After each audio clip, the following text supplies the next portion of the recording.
और ये मैं आपको वाज़ेह तौर पे बता रहा हूं कि जितना खतरा अंदर से है, पाकिस्तान से इतना पाकिस्तान को संभाल लेंगे। पाकिस्तान है, चाइना वाइना सब एवरीथिंग इज अंडर कंट्रोल। चाहे अभी वो लद्दाख की अभी बात चल रही है, आप देख लीजिएगा हफ्ते भर बाद वो चुपचाप चाइना चली जाएगी। ये मैं आपको आज प्रिडिक्ट करके आज शो पे बता रहा हूं आपके, वो चली जाएगी। ताहिर साहब, मुझे पता है, मैं इमरान खान के ट्वीट्स पढ़ता हूं, मुझे बुरा भी बहुत लगता है, क्योंकि बात इमरान खान की नहीं है। अगर Imran Khan as a person करता तो शायद बुरा नहीं लगता। आप देखिए ना, वो 22 करोड़ लोगों को रिप्रेजेंट कर रहा है इमरान खान, चाहे वो सिलेक्टेड ही क्यों ना हो। वो आर्मी की तरफ से सिलेक्टेड हो, लेकिन अब तो वो है बन गया प्रधानमंत्री पाकिस्तान का। ही रिप्रेजेंट्स, जिसको हम लोग कहते हैं ना, वो 22 करोड़ लोगों का, उसको गुरूर अगर नहीं है तो उसको गुरूर होना चाहिए 22 करोड़ लोगों का। जब 22 करोड़ लोग अपने प्राइम मिनिस्टर का ट्वीट देखें तो उनको लगना चाहिए कि यार ये हमारा प्रधानमंत्री देखो, ऐसा होना चाहिए बंदा। ना कि एक ट्विटर का ट्रोल जो कि जिसको कि फिर लोग आते हैं, फिर उसको गालियां भी सुनाते हैं, ये भी करते हैं, वो भी करते हैं, फिर पब्लिक लाइफ में चलता है ये सब। लेकिन मुझे लगता है कि इमरान खान साहब ने थोड़ा सा ज्यादा कर दिया, मतलब बहुत ज्यादा उन्होंने ट्विटर पे, ग्राउंड पे परफॉर्मेंस नहीं है उनकी। अब देखिए, मोदी साहब ने, उन्होंने करीब 100 ट्वीट करे होंगे मोदी साहब के खिलाफ। मोदी साहब का एक ट्वीट दिखा दीजिए जिसमें मोदी साहब ने जवाब भी दिया हो, क्योंकि नरेंद्र मोदी जी जरूरत नहीं समझते कि वो, जिसको हम हिंदी में कहते हैं, पता नहीं उर्दू में क्या कहते हैं, वो जरूरी नहीं समझते कि उनके मुंह लगे, तो इसीलिए वो जवाब नहीं देते उनका। वो तो खैर ठीक करते हैं प्राइम मिनिस्टर नरेंद्र मोदी। उनको इन छोटे छोटे पैटी इश्यूज पर क्या मुंह लगना, और ये मैटर नहीं करते। अब मैं आपके एक जर्नलिस्ट की कैपेसिटी के हवाले से ये जानना चाहता हूं कि आप एक वाइब्रेंट जर्नलिस्ट के तौर पर काम कर रहे हैं, तो क्या फ़र्क आपने महसूस किया जब फ़ौज पे आप लड़ा करते थे, अब एक और महाज पे हैं, ऐसा महाज जिसमें नैरेटिव्स की जंग है, आइडियाज़ की जंग है, और उसके साथ साथ बहुत ज़्यादा फेक न्यूज़ का और करेक्ट न्यूज़ का झगड़ा चल रहा है। तो उसको आप अगर पाकिस्तान और भारत के कॉन्फ्लिक्ट्स के कॉन्टेक्स्ट में देखें तो वो कैसा दिखता है आपको? मैं तो ताहिर साहब, मैंने फौज छोड़ी थी 99 में, तो मुझे 21 साल हो गए आर्मी छोड़े हुए। और उसके बाद मैं तो एक कंपनी का सीईओ था, एक कंपनी का प्रेसिडेंट था, मल्टीनेशनल कंपनी का। और मैंने बस ये देखा कि एक दिन जुलाई की बात है 2016 में, मैं ऑफिस में बैठा था, किसी का वेट कर रहा था मीटिंग के लिए, मुझे याद है। तो मैंने टीवी खोला मेरे केबिन में, तो जब मैंने टीवी खोला तो उसमें एक बहस चल रही थी एक इंडियन टीवी चैनल में। तो उसमें कश्मीरी सेपरेटिस्ट ये बोल रहा था कि जो बुरहान वानी है वो शहीद भगत सिंह जैसा है। उसने कंपेयर करा बुरहान वानी को, जो आतंकवादी था, टेररिस्ट था, उसको कंपेयर करा शहीद भगत सिंह के बाद। तो मुझे बड़ा पर्सनली बड़ा ह्यूमिलेटिंग लगा, पर्सनली बड़ा इंसल्टिंग लगा कि कोई ऐसा कैसे कह सकता है, क्योंकि शहीद भगत सिंह को तो हम, मतलब हमारे लिए बहुत बड़ी चीज है शहीद भगत सिंह। तो क्या, हाउ कैन समबडी से दिस? तो मैं घर में गया और मैंने एक फेसबुक पे मैंने एक कुछ लिखा, अपने थॉट्स लिखे। वो थॉट्स वायरल हो गए बहुत ज्यादा, और फिर मीडिया ने मुझे बुलाना शुरू करा। तो पहली बार जब मैंने टीवी स्टूडियो देखा, 2016 में देखा था मैंने टीवी स्टूडियो, उसके पहले मैंने टीवी का स्टूडियो देखा भी नहीं था अपनी लाइफ में। तो उसके बाद फिर मैंने देखा कि फेक न्यूज किस तरीके से बनती है और फेक न्यूज को किस तरीके से पेडल किया जाता है। ताहिर साहब, मैं बता रहा हूं कि इंडिया को जितना ज्यादा खतरा अंदरूनी लोगों से है, और ये मैं आपको वाज़ेह तौर पे बता रहा हूं कि जितना खतरा अंदर से है, पाकिस्तान से इतना पाकिस्तान को संभाल लेंगे। पाकिस्तान है, चाइना वाइना सब एवरीथिंग इज अंडर कंट्रोल। चाहे अभी वो लद्दाख की अभी बात चल रही है, आप देख लीजिएगा हफ्ते भर बाद वो चुपचाप चाइना चली जाएगी। ये मैं आपको आज प्रिडिक्ट करके आज शो पे बता रहा हूं आपके, वो चली जाएगी। लेकिन ये अंदर वाले जो है ना, ये बड़े खतरनाक हैं। और ये जो फेक न्यूज की आपने बात करी ताहिर साहब, ये वहीं से सिलसिला शुरू होता है। अपोलोजिस्ट्स, अगर कोई ये बोलेगा कि सर्जिकल स्ट्राइक हुई, तो यहां पे भारत में टीवी शोज पे 15 लोग बैठ जाएंगे कि क्या सबूत है। अरे सबूत क्या है साहब? आप बताइए, जब ओसामा बिन लादेन को मारा था एबटाबाद में, तो अमेरिका ने कौन सा सबूत दिया था? ये मिलिट्री ऑपरेशंस का कोई सबूत दिया जाता है? उसकी लाश कहां है किसी को नहीं पता। समुद्र में उन्होंने बोला अमेरिकन ने कि हमने उसकी लाश कहीं फेंक दी। अब कहां फेंक दी, किसको शक्ल दिखाई, क्या प्रूफ है, नोबडी नोज।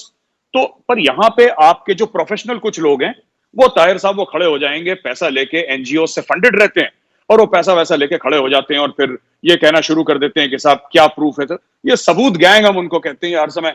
तो ये लोग डिमोरलाइज करते हैं, ये सबसे बड़ा खतरा है। आखिरी में मैं यही कहना चाहूंगा इस क्वेश्चन का आंसर देते हुए ताहिर साहब की, भारत के, मैं अक्सर ये बात कहता हूं, आपकी शो पे भी यही कहना चाहता हूं साहब, कि हमारे किले जो थे ना, जो किले थे भारत के, उनके दरवाजे हर समय अंदर से खुले हैं। हमारे मुल्क में मीर जाफर और जयचंद का बहुत पुराना एक रिवाज है। यहाँ पे इस जमीन ने बहुत मीर जाफर और जयचंद दिए हैं। And who are our real enemies actually? Pakistan को तो हम फिर संभाल लेंगे, पाकिस्तानी फौज को एक बार। देखिए, आपने एक बहुत ही सेंसिटिव बात को छेड़ा है। आपने कहा कि पाकिस्तान से भारत को क्या खतरा होगा। असल खतरा तो अंदर से है, और अंदर से जो खतरा है, मैं इस पर एक अलग से शो कभी आपके साथ करूंगा, लेकिन आज सिर्फ इतना ही टच करना चाहता हूं कि अंदर से जो खतरा है वो किन एलिमेंट से है। जरा इस पर थोड़ी सी रोशनी जरूर डालिए आज। जी ताहिर साहब, एक छोटा सा एग्जांपल दूंगा। 2 साल पहले की बात है, 2017-2018 की लगभग बात है। बैंगलोर में एक इंजीनियरिंग कॉलेज, एक आईफोन से एक श्रीनगर में एक कश्मीरी लेडी के साथ एक कश्मीरी स्टूडेंट राब्ता करता है फेस टाइम पे वो बैंगलोर में है लड़का, और वो लेडी जो है वो कश्मीर में है, और वीडियो कॉल चल रहा है यहाँ पे। और उस कश्मीरी लड़के के साथ 25-30 लोकल बच्चे बैठे हैं बैंगलोर के, एक छोटा सा ग्रुप बैठा है। और जैसे ही वो कनेक्ट करते हैं, वो जो औरत है कश्मीरी वो रोने लग जाती है, और वो ये कहती है कि मेरा लड़का गया था 12 साल का क्रिकेट खेलने और इंडियन आर्मी ने मेरे बेटे को गोली मार दी। उसके बाद वो कॉल डिस्कनेक्ट हो जाता है। अब आप सोचिए, जो 25 बच्चे हैं, जो लोकल्स हैं, जो बेचारे कभी कश्मीर नहीं गए, वो भारत के बारे में क्या सोचते होंगे, भारतीय फौज के बारे में क्या सोचते होंगे।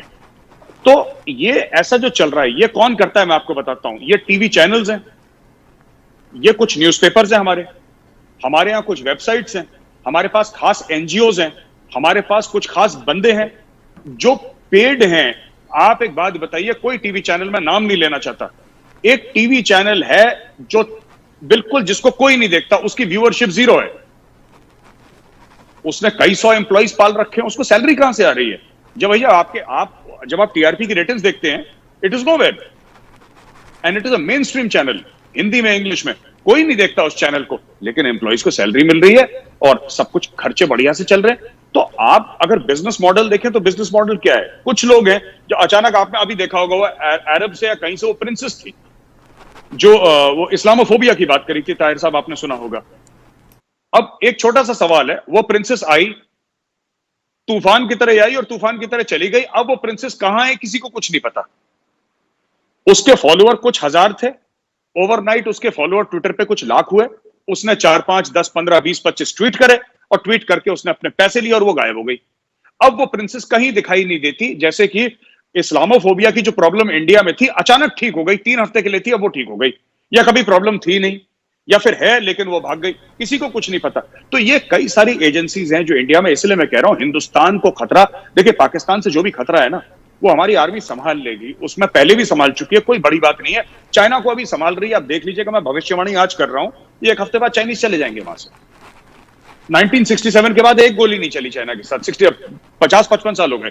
लेकिन सबसे बड़ा खतरा ये अंदर के ये जो दिमाग हैं भारत में, जो पैसा लेके, मैं तो इनसे ये कहता हूं, मैं टीवी शोज पे मिलता हूं, मैं कहता हूं यार एक बात बताओ तुम मुझे, अगर तुम भारत के वफादार नहीं हुए तो तुम अपने माँ बाप बच्चों के किस तरीके से वफादार हो सकते हो? You cannot be loyal, if you cannot be loyal to India, you cannot be loyal to your children. तो इन लोगों का फुल टाइम ऑक्यूपेशन यही है, ये लोग ये काम करते हैं। ये जिनसे आपको अंदर से खतरा है, ये कहाँ से फंडेड हैं? क्या भारत से फंडेड हैं, पाकिस्तान से फंडेड हैं, दुनिया के किसी और इलाकों से फंडेड हैं? और आफ्टर ऑल ये क्या इतने स्ट्रांग हो गए कि भारत को इतना ज्यादा खतरा है इनसे?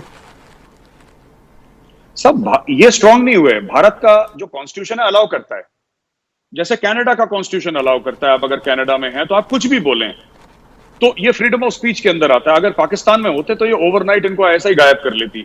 4 बंदे आते हैं सिविल क्लोज में और उनको गायब कर लेते, फिर ये कभी नहीं मिलते लाइफ में, कभी बॉडी मिलती इनकी पड़ी हुई। लेकिन हिंदुस्तान है, आप हिंदुस्तान अकेला वाहिद मुल्क है जहां पे आप आर्मी चीफ को सड़क का गुंडा बोलिए, आप मोदी को दहशतगर्द बोलिए, टीवी पे बोलिए, हर रात बोलिए, आप कश्मीर से बोलिए, और मोदी को और भारत को और इंडियन आर्मी को गाली देने के बाद, कश्मीर में बैठ के इंडिया को गाली देने के बाद, फिर आप एंड में जाके ये भी बोलिए कि कश्मीरियों पे बहुत जुल्म हो रहा है। ये आप सब बोल सकते हैं, इंडिया का कॉन्स्टिट्यूशन अलाउ करता है। तो इनकी फंडिंग कहां से होती है मैं आपको बताता हूं। इनकी फंडिंग के 3-4 जरिए हैं। एक तो एनजीओज हैं जिनकी फंडिंग बाहर से होती है, दूसरा ओवर इनवॉइसिंग से इनकी फंडिंग होती है। मैं आपको बताता हूं, मैंने 10 टन सेब खरीदे कश्मीर से, राइट? मैंने 10 टन सेब खरीदे कश्मीर से, उसने बोला कि मैं आपको दूंगा साहब 20 रुपए किलो के सेब दूंगा। तो हमारी डील कुछ माना कि फॉर एग्जाम्पल मैंने बोला कि हमारी डील 5 करोड़ रुपए में तय हुई, 5 करोड़ रुपए में तय हुई। मैंने उसको बोला कि तुम सुनो, तुम 5 करोड़ रुपए मैं तुम्हें नहीं दूंगा, मैं तुम्हें 10 करोड़ रुपए दूंगा। तुम एक काम करो, 5 करोड़ रुपए तुम खुद रखो जो तुम्हारा बिजनेस का पैसा है, 1 करोड़ रुपए अपना कमीशन रखो, 4 करोड़ रुपए तुम वहां पे इस बंदे को दे देना। तो वो बैंक से धीरे धीरे कैश निकालेगा और स्टोन पेल्टर्स में बांटता रहेगा। हवाला के चैनल से पैसा आता है। तो एनआईए ने, देखिए, जब से एनआईए की रेड्स हुई हैं वहां पे कश्मीर में स्टोन पेल्टिंग बहुत कम हो गई है, क्योंकि वहां पे मैं जानता हूं लोगों को। एक लड़का है, मैं उसका नाम नहीं लूंगा, मैं उसको जानता हूं, वो स्टोन पेल्टिंग करवाता है, प्रोफेशनल स्टोन पेल्टर है।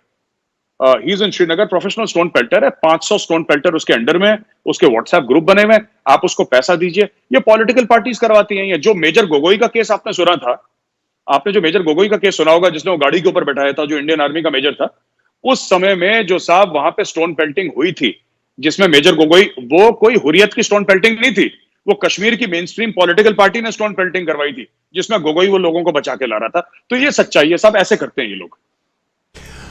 मैं बिल्कुल आखिर में आपसे अब ये जानना चाहूँगा कि ये सारे चैलेंजेस अपनी जगह पे जो भारत भी फेस कर रहा है और कुछ चैलेंजेस ब्रॉडर हैं जो पूरा साउथ एशिया फेस कर रहा है। अब पाकिस्तान और भारत का जो कॉन्फ्लिक्ट है वो एक ना ख़त्म होने वाली सूरत हाल है। इस सारी सिचुएशन में क्या आपको कोई होप नज़र आती है कि कभी कोई चीज़ें टोन डाउन हो सके, और ख़ास तौर पर पाकिस्तान से जो प्रॉक्सी का सिलसिला ना ख़त्म होने वाला है, वो क्या कोई इंटरनेशनल प्रेशर ऐसे बन सकते हैं, या पाकिस्तान को अपनी ही जो एक तरह से इकोनॉमिक तबाही हो रही है, सोसाइटी की तबाही हो रही है, उसमें कभी बात समझ आ सकती है कि ये चीज़ें रिजॉल्व होनी चाहिए ट्रू सेंस में? क्या ये होप है कोई आपके पास? ताहिर साहब, सच बोलूं तो मुझे 1% भी होप नहीं है, 1% भी कोई उम्मीद नहीं है मुझे कि भारत और पाकिस्तान में कभी अमन होगा। ये 15-20 साल पहले हो सकता था, लेकिन अब नहीं होगा। अब इसलिए नहीं होगा क्योंकि इंडिया में एक जिसको कहते हैं ना, एक बिटरनेस आ गई है, एक कड़वाहट आ गई है हिंदुस्तानियों के दिल में। मैं I speak for 99% of the Indians, मतलब उनके मन में पाकिस्तान को लेकर एक बिटरनेस आ गई है। अब वो ये बात नहीं, एक जमाने में इंडियंस कहते थे कि चलो आप भी आराम से रहो, हम भी आराम से रहते हैं, आप दहशतगर्दी बंद करो, आतंकवाद बंद करो, आप अपनी जगह रहो, हम अपनी जगह रहते हैं। अब वो इंडिया की पूरी पॉलिसी खत्म हो गई है कि आप अपनी जगह रहो, हम अपनी जगह रहते हैं। अब इंडिया ये कहता है देखो, तुम्हें जो करना है तुम करो, ठीक है। अब इंडियन गवर्नमेंट का और इंडियन पीपल का एक सिंगल एम है, आज नहीं तो कल, नहीं तो 10 साल के बाद पाकिस्तान ऑक्यूपाइड कश्मीर और गिलगिट बाल्टिस्तान पाकिस्तान से अलग होगा। एक ट्राइड एंड टेस्टेड मॉडल है बांग्लादेश का हमारे पास, ट्राइड एंड टेस्टेड मॉडल है। पार्लियामेंट में हम लोगों ने रेजोल्यूशन पास कर दिया था बहुत पहले, मोदी सरकार ने डिक्लेयर कर दिया, ये हमारा इंटेंट है, हम मुंह पे बोल चुके हैं पाकिस्तान को। कोई पाकिस्तान कल ये ना बोले कि साहब हमारे साथ साजिश हुई है। साजिश तो होती है चुपके से, पीठ पीछे साजिश होती है। तो खुला हम बोल रहे हैं टेलीविजन स्क्रीन पे कि करेंगे, तो इसमें कोई साजिश नहीं, और ये होने वाला है। मुझे जीरो उम्मीद है ताहिर साहब, मुझे कोई भी उम्मीद नहीं है। जब पाकिस्तान के हिस्से होंगे 4, तब जाके अमन होगा, उसके पहले अमन नहीं होगा। मुझे बड़ा दुख होता है, लोग कहते हैं ना कि हम अपने दोस्तों से मिलने उनके घर जाते हैं, राइट? लोग कहते हैं कि भैया हमें अपने दोस्तों से मिलना होता है तो हमारे घर जाते हैं, हम उनके घर जाते हैं। ताहिर साहब, मैं अपने दोस्तों से मिलने के लिए नेशनल वॉर मेमोरियल जाता हूं। वहां पे लोग हैं जिनके नाम मैं पहचानता हूं, जिनके साथ मैंने सर्विस करी, जो मेरे सीनियर थे, मेरे जूनियर थे, जो हमारे शहीद हैं, जो वीरगति को प्राप्त हुए। तो ऐसे ही हिंदुस्तान में हजारों परिवार हैं जिनके बच्चे, जिनके बेटों का, भाइयों का, पतियों का नाम वहां पे लिखा हुआ है। तो अगर किसी को ये लगता है, पाकिस्तान में किसी को भी गलतफहमी है कि हिंदुस्तान माफ कर देगा, तो ये इनकी बहुत गलत सोच है कि ये अमन की आशा वगैरह, ये कुछ नहीं होने वाला, ये सब झूठी बातें हैं, ये कुछ नहीं होगा। अंत में अमन होगा हिंदुस्तान पाकिस्तान के बीच में, लेकिन ये तब होगा जब पाकिस्तान के टुकड़े होंगे और जब गिलगिट बाल्टिस्तान और पीओके भारत का हिस्सा होगा, तब अमन होगा, उसके पहले नहीं हो सकता। फ्रेंड्स, बहुत मेहनत करके हम आपके लिए वीडियो बनाते हैं। हमारा हौसला बढ़ाने के लिए हमारे चैनल द वायरल न्यूज़ को सब्सक्राइब ज़रूर करें और साथ में बेल आइकन दबाना ना भूलें। दोस्तों, एक सब्सक्राइब करके आपका कुछ नहीं जाएगा, लेकिन हमें बहुत कुछ मिल जाएगा, हमारा हौसला बढ़ेगा। Thank you so much. Thank you for watching.